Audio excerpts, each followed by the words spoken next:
1/3 of our members. Yes, indeed. Are employed by the public housing. That's right. And these are folks that actually, some live in public housing themselves. That's right. They live in public housing themselves. That's right. During our budget negotiations, our contract talks, we told the city we will help you lobby in Washington and in Albany. They didn't take us up on the offers. They didn't take us serious. So I know you and I had talked about, you said, Greg, good news, you're going to give $100 million. I remember saying that. And I told them, they looked at me like I was lying to them, that we were involved and called the state to lobby for money. And they looked at me like, you can't do that. The state's not going to give you money. I said, did you ask them? No never hurt. No. If they say no, you end up in the same place. My grandmother told me an old expression a long time ago: a closed mouth will always go hungry. That's right. That's a good expression. A closed mouth will always go hungry. Right, so you got to ask. That's right. You got to ask. Got to ask. Now, saying that, we asked, you want to know how the deficit comes about? They're wasting money.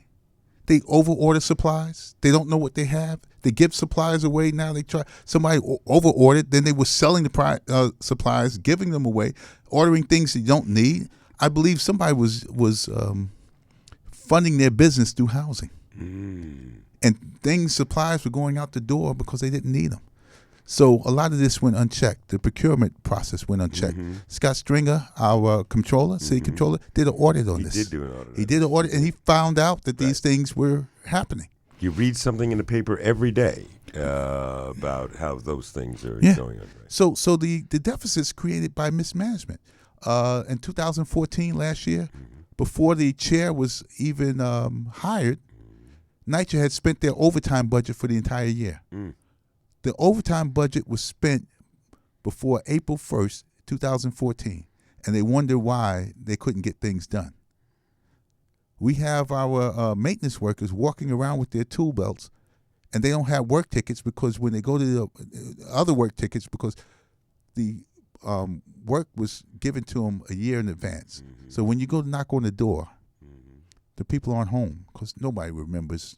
Do you remember? Are you going to remember if I give you the appointment now, a year from now? You're not going to remember. I don't remember when the Time Warner cable man is supposed to come. Yes. And there was no follow-up call. But the Time Warner cable man is going to tell you, Assemblyman Wright, Mr. Wright, we're going to be at your house Between this 9 week. and 5. You're supposed to be home. They're going to tell you that. Right. NYCHA doesn't do that. Doesn't even do that. No. So the work wasn't getting performed. So what's their answer? Well, we're going to blame the employees. They're lazy, their hours, the shifts, everything else. And that's where they want to shift the focus. Not on the mismanagement, but it's very easy to manage something. You get a schedule, you call the people, you tell them you're going to be home. Well, now we want to have employees work at night and we want to work on the weekend. Well, that's great. Are people going to be home at night? Are they going to be home on the weekends? They're not going to be there if you don't call them. I would imagine people would rather get their work done during the day and have their weekends and nights to themselves. Sure. Because I know I get annoyed when I have somebody working in my house late at night. No, come during the day. Right. Don't come to me at night because at night I want to have family time and TV time. That's right.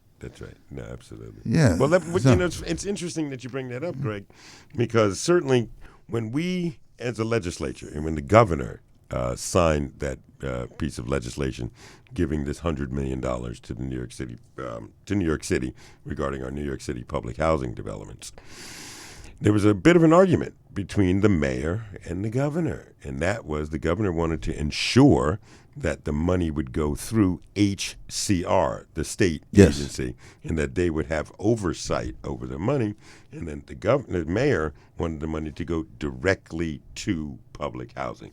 So there, although it started a fight between the two of them, and certainly, there's an old African expression that when two elephants are fighting, the ants need to get out the way.